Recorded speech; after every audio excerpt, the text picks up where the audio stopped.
Fifth grade, this is what you'll be doing for the Figurative Language Folder Center. There are going to be a total of 4 folders that you're going to be using in the center. You are going to separate them among the people in your group. If you do not have enough for everyone to get their own folder, then you can share with at least one other person. The first folder I'm going to talk about is the blue idioms folder. What you're going to do in this folder is there are going to be 2 mats that look like this, and then a worksheet that looks like this. What you're going to do is you are going to, like for number 1, it says making a mountain out of a molehill. And you're going to read this one. It says, don't get so upset, you're making a mountain out of a molehill. You are going to find in the baggie which idiom goes along with each little card right here, and then figure out the meaning of making a mountain out of a molehill. So I found the one that says making a big deal out of a minor problem, and I'm going to place that right here because that is what making a mountain out of a molehill means.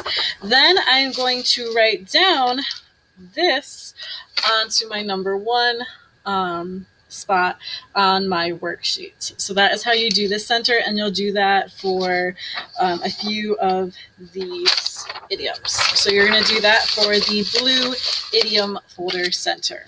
Now for the poetry center, this is the big red folder. What you're going to be doing is you're going to take out a poem, and you're going to take one of these poetry answer forms. What you're going to do is each of you in your group should have, when you get to this center, you're going to have at least one of these poems. You're going to write the poem number, which is right here. You're going to put that poem number where it says poem number right up here. So if I have poem number 5, I would write 5 up here. You're going to tell me what you think the title of the poem should be after you read it, because these poems do not have titles, so you get to make the titles.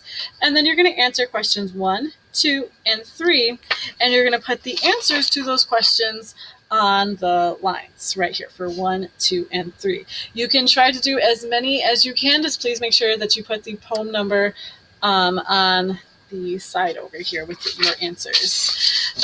Then you're going to work on the purple idioms folder. For the purple idioms folder, what you're going to do is you're going to take one of these cards. So let's say mine is, my brother's new car hugged the road as it took a curve. What I'm going to do then is I'm going to take one of these answer forms. I'm going to write the sentence here. So the sentence that was on the card, I write that here. I explain what that means. So if a car is hugging the road, that means that it's very, very, very close to the curve, and it's hugging in close. So then I have to draw a picture of that, and then I'll draw maybe a picture of a car on a road, and it's like taking a really tight turn maybe. And that's how you'll do that, and you'll just try to finish as many of these little idiom sentences as you can. Then last but not least for the center is the metaphors and similes folder. This one is red.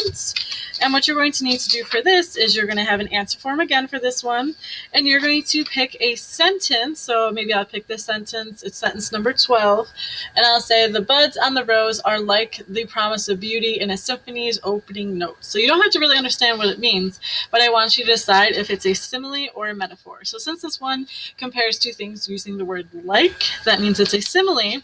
So I'm going to write the number 12 on the simile side of my worksheet. So I'll put the number 12 maybe in like the first spot here, then pull another sentence strip and then figure that out. Good morning, and thanks for the interruption. Remember, if you have any questions, ask 3, then me.